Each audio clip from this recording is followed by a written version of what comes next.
Hey everybody, it's low carb and keto nutrition specialist Amy Berger from www.toitnutrition.com, and I help people do keto without the crazy.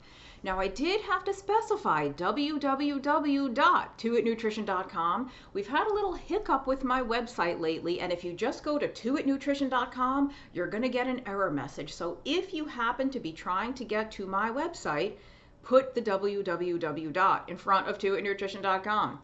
Okay, now if you're clicking on a link that I put anywhere, the link should take you to the page you want to go to, but my main home page is only coming up right now with the www. I'm a very non-tech savvy person. The fact that I have a YouTube channel is a little bit of a miracle. Okay, long time no speak, long time no see, right? My last video was a couple of weeks ago. You guys know I have depression. I've mentioned it before, and the last couple of weeks were not good. Did not feel like making videos, was just not in the mood. And I'm feeling much better today, and so time to make a video. And let's see, I have one order of business before I get into today's topic. Well, maybe two orders of business. You know, or maybe if you're new to my channel, you don't know. If you are having trouble losing body fat on a low carb or ketogenic diet, if you've been stalled out for a while, or if you're new and it's just not working, like you haven't lost any weight at all, do check out my book. It's called The Stall Slayer. It's a skinny little book. You could read it in half a day. It's available in paperback, and you can also get it for Kindle, or you can just download a PDF version to read on a device, a tablet, or your computer, or your phone, stallslayer.com. And again, it's also on Amazon's The Stall Slayer. Second order of business. Do you know the biggest news of all is that I co-wrote a book with the one and only keto researcher extraordinaire himself, Dr. Eric Westman. And our book is called End Your Carb Confusion. It's available for pre-order right now. I will put a link down in the notes. There'll also be a link to Stall Slayer. All the links you need will be down in the notes, so check them out. End Your Carb Confusion. If you have the slightest bit of interest in keto, or the slightest bit of desire to show me any amount of thanks if my videos have been helpful for you on any level, please consider buying the book. I will do a separate video, probably several videos with more details about the book, so I'm not going to go into it now, but you can read the description on Amazon, basically just taking the crazy out of keto, which is what I specialize in, and I just brought Dr. Westman along for the way. So yeah, End Your Carb Confusion, very exciting. I don't want to spoil anything, so my next video I'll talk more about it. But do pre-order. Please don't wait. If you think you're going to want to read it, order it now, because our publisher tells us that pre-orders really make or break a book. And you know, in this day and age, the more people that buy it ahead of time, all the advanced sales, all the pre-orders prior to the release date count toward the first week's sales. And supposedly the first week's sales are critical for potentially making a bestseller list. Now, it's kind of my dream to be a best-selling author. I have my Alzheimer's book out, and it's, you know, it was very well received in the keto community, the low carb community. My video is blurry. It's certainly not a bestseller, but it would be really nice if End Your Carb Confusion got to that level. If it doesn't, it doesn't. But if you have any desire to help out me and Dr. Westman, do consider pre-ordering. The tentative release date right now is December 15th, 2020. And so, you know, only a couple of weeks away. That's mere weeks away, but you can order it now if you are so inclined. All right, shut up, Amy. You're 4 minutes into your video. Maybe you want to talk about a topic that people actually care about. So today's topic is kind of maybe a funny or weird one, but it's been very positive and beneficial for me, so I thought I would just share a little tip with you that I discovered. And some of you are probably going to say, wow, well, that's such a great idea. How come I never thought of that? I can't wait to try it. And others among you might be saying, you just figured that out now, Amy? Like, you're 42 years old and this only occurred to you now to do this. What am I talking about? Well, I'll start off by saying that when I work from home now, but even long before the COVID-19, I've worked from home for years. That's just what I do. But back in a previous life, I worked many office jobs, many, 8 to 4, 9 to 5 type regular jobs. And I almost always had a water bottle on my desk, not like plastic, like a bottle that you just refill, like one of those reusable ones. Not that I would like buy a new plastic water bottle every day. And I would just sip from it throughout the day. And I don't know if it made me feel better or worse or help with any health issues. I just know that there were times in my life when I was drinking more water than I had been up until recently. And there is really absolutely no scientific evidence behind that recommendation that you're supposed to drink 8 glasses of water a day, like approximately 8 ounce glasses. There is zero. There's not one modicum of actual scientific evidence that says that that's required or that that's better than drinking less water or better than drinking more water.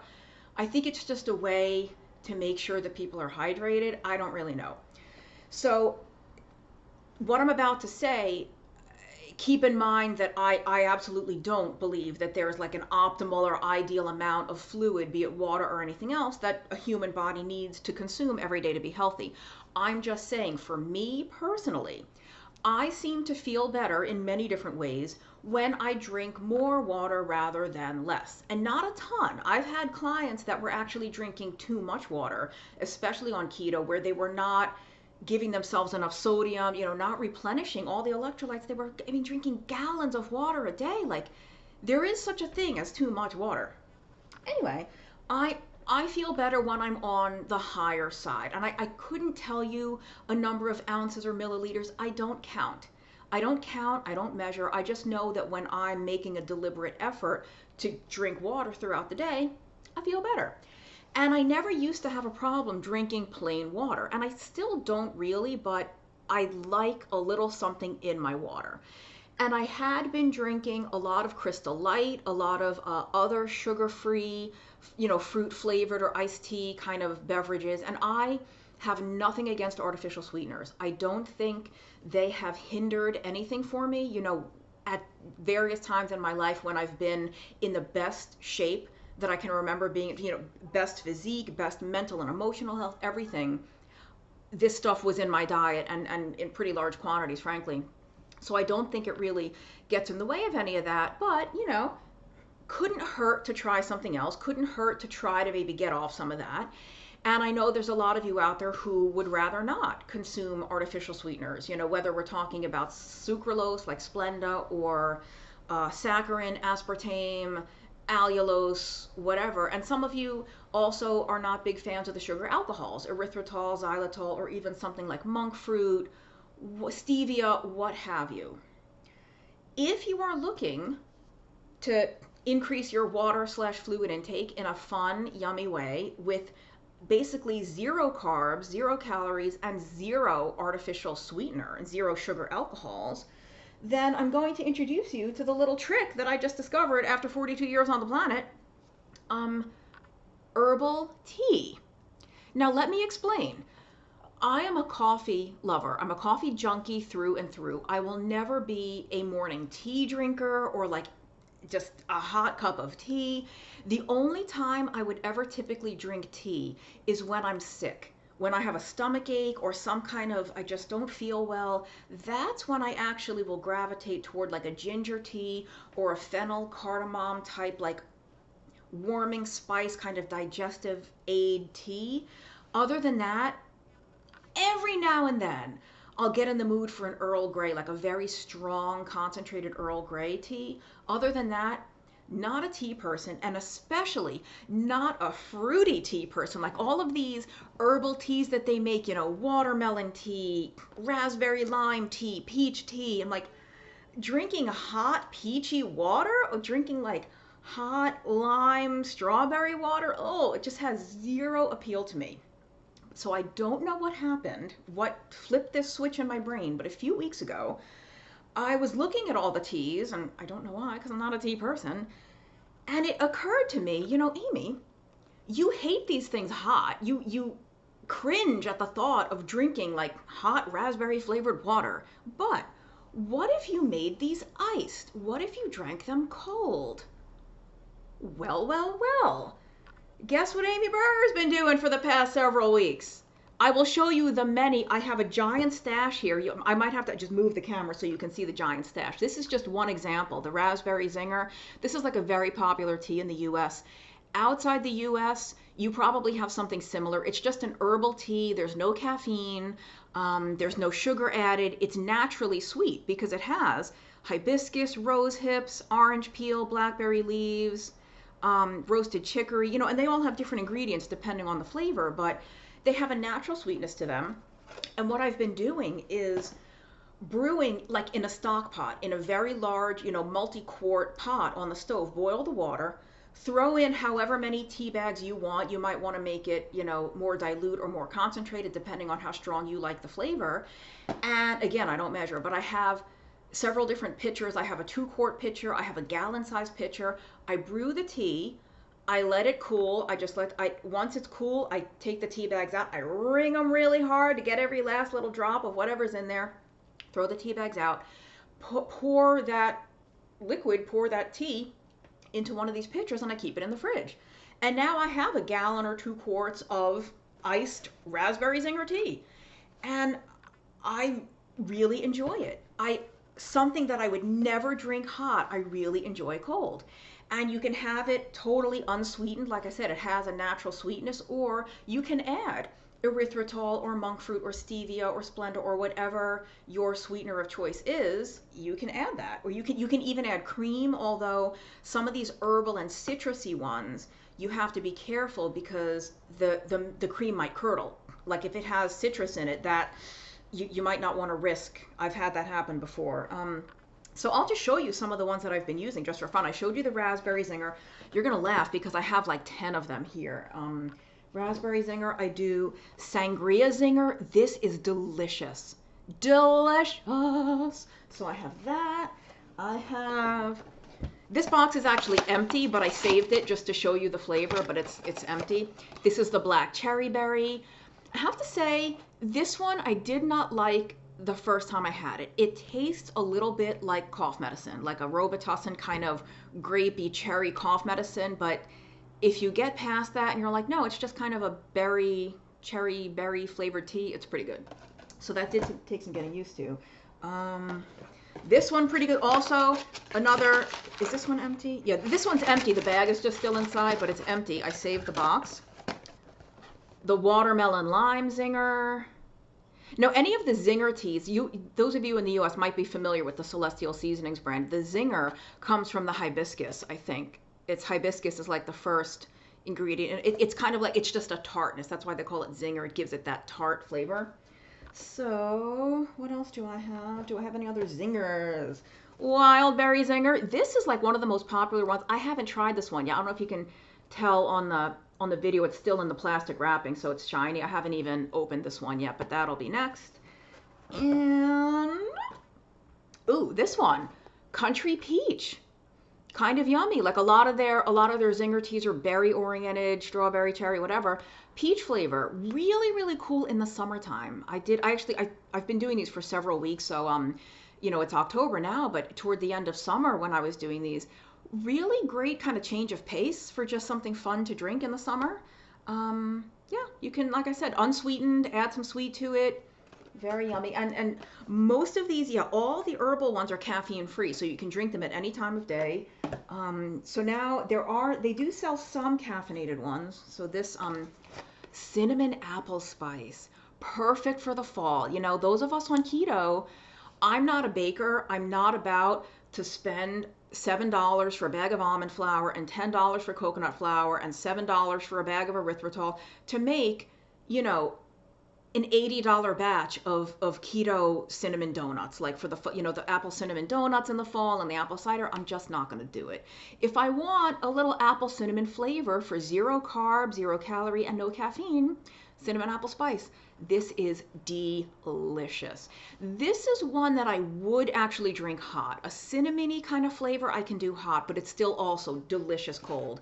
And this one, I think is really, this one was sweet on its own, and I don't really see why. There's nothing in here that strikes me that would be sweet. I mean, it's cinnamon and apple flavors with other natural flavors. I don't know what apple flavor means. Whatever apple flavor they use is probably something with a little sweetness in it. But also have this. This is black tea, so this does have caffeine. This is regular tea that's flavored, but it's the Sweet Harvest Pumpkin. This is a seasonal flavor. The cinnamon apple spice they have year round. So the camera's backwards. They have that year round. I think Sweet Harvest Pumpkin is it's a holiday. It's like a fall, Thanksgiving kind of thing. This is so good. I cannot even tell you. If you are like a pumpkin spice latte kind of a person, I know that you can make a low carb pumpkin spice coffee, pumpkin latte, and they sell, you know, pumpkin spice flavored coffee that's just regular coffee, and you can add your own cream and sweetener. But if you want something, you know, that's not coffee or that's super cheap, I mean, this was probably $2.50 on sale. That's why I have so many. When they go on sale, 2 for $4 or 2 for $5, stock up. They don't go bad. Non-perishable. Keep them in the cupboard for 2 years, 3 years. It has a best by date. It's really just kind of they probably put it there. Maybe it's required by law or something. I don't know. Tea like this doesn't go bad. I've had tea that's years old and I don't notice that the flavor is weak or it doesn't seem, you know, less, whatever. It doesn't seem more dilute to me or anything. But I can tell you, this is absolutely out of this world. This I would drink hot. I did drink this hot, but cold. Do it the same way. Brew it in a big pot. Let it cool down. Stick it in a pitcher. Stick it in your fridge. Then, when it's cold, what you do is you put it in a glass. You put a little splash of cream and a little sweetener, whatever you like. So amazingly delicious. It's just this sweet, creamy, pumpkin-y, oh my goodness. And you know what? This one does have sweetener. This has stevia and lo han guo, which I think is monk fruit. That's like the Chinese name for monk fruit. So this one already has stevia and the monk fruit in it. But it's black tea, cinnamon, ginger, chicory. So good. So good. Then, more like tea oriented, I've also just been doing a lot of green tea. So this is, you know, some of you have seen this in the store, probably the Tazo brand or Tazo, I don't know how to say it. And this is green tea, so it does have a small amount of caffeine.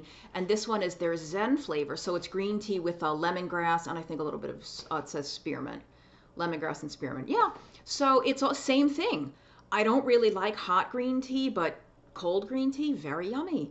You can leave it unsweetened or put sweetener and cream in it. Make yourself like a matcha green tea latte type of thing. So this other brand, Puka or Pucka, I don't know how to say it. Again, a mint, a strong matcha-y green tea, lemongrass and ginger. This one also. It's empty. I just saved the box because I knew I was going to do this video and I just wanted to show you like how crazy I've been going on these teas lately. But I don't know. I'm 42 years old and I just found this little trick and it's been helpful and fun for me. So I just kind of wanted to pass it along to you. And again, some of you are like, huh, I'll go try that. Or some of you are like, I've been doing that for 50 years, Amy. Like, wake up. Where have you been? What else can I say about that? Not a whole lot. I don't know if there's anything else to say. That's just my little trick. Singers? No. I will say it's been difficult finding pitchers. Like just a plastic, you know, 2-quart pitcher or something to stick in the fridge. It used to be that you could go to just about any home store and find it, and now really not finding them. I found really chintzy ones at the dollar store, and they hold up, but you actually, when it's full, you have to be very careful. I noticed if you just hold the handle, it'll actually crack a little bit. So when the pitcher's full, I hold the handle and like I grasp it from the bottom.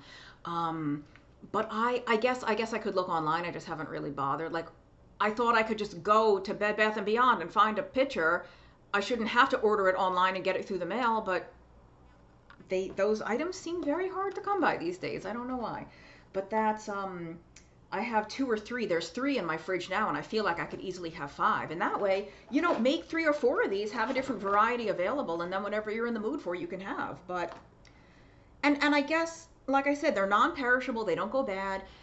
They go on sale dirt cheap. I mean, this Pukka brand tends to be a little bit pricey depending on the store you go to, but even at my Sprouts, they go on sale like 2 for $5 or 2 for $6. And you know, 2 for $6, you're looking at $3 for, this has 20 tea bags. And depending on how many you put in your batch, I do anywhere from 4 to 6 or 7, depending on whether I'm making the 2 quart, the gallon, or whatever. You know, this'll make several batches, several pitchers worth for $3. Now you could argue that plain water is free, which, you know, I guess if, you know, you pay the water bill, it's not free, but, you know, for a very small price, you can have something that maybe makes your low carb or keto diet a little more enjoyable, maybe is a way for you to get in more water than you were drinking before. If you feel like you need to, again, I got to emphasize, there's no reason that you need to aim for a specific amount of water. I just know for me, I feel better when I am like thinking about like, oh, I barely had any water today.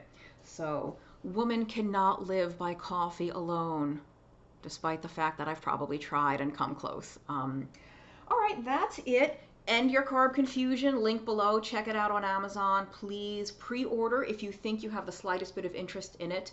Even if you don't, you know, after reading the book description, if you feel like that book is not for you, maybe buy a copy anyway and donate it to your local library. There's a thought. Or, you know, if you live in a town where these little free libraries are popping up, they look like birdhouses, but they're like big little, there's little structures that, you know, take a book, leave a book, it's free, just for the community. You can just like put a couple of books in there that you want to get rid of, take a book if you see one you like. It's just free exchange in the neighborhood. We have 1 or 2 near where I live. If there's one of those in your neighborhood, consider buying the book and sticking it in there. You could save somebody's life. Maybe somebody with type 2 diabetes is going to see that book and take it, or somebody with PCOS or gout or fatty liver or whatever, gestational diabetes, you know, hypoglycemia. So End Your Carb Confusion, The Stall Slayer, and we're almost at 22 minutes of a video of me talking about tea, so it's time to wrap up. Thanks again. I will see you next time. Take care.